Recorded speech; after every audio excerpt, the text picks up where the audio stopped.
ખેડૂતોની વિરુદ્ધમાં 3 જેટલા મુખ્ય કાનૂનો પસાર કરવામાં આવ્યા છે, જે કાનૂનો સંપૂર્ણપણે ખેતીને મોટા ઉદ્યોગપતિઓને હવાલે કરનાર છે.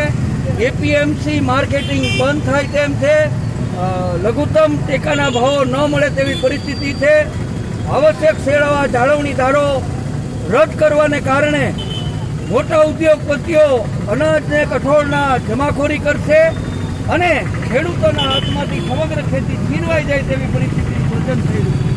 ઇલેક્ટ્રિસિટી બિલ પસાર કરીને વીજળીનું ઉત્પાદન અને ડિસ્ટ્રીબ્યુશન ખાનગીકરણ કરવાની વાત કરવામાં આવી છે અને તેનો કાયદો પસાર કરાયો છે. તેનાથી ખેડૂતોને કોમર્શિયલ ભાવે વીજળીના દર ચૂકવવા પડશે. રહેણાંક અને ઉદ્યોગોને પણ વીજ દર વધારાનો સામનો કરવો પડશે. તે સામે આખા દેશભરમાં જબર આંદોલન ચાલુ છે.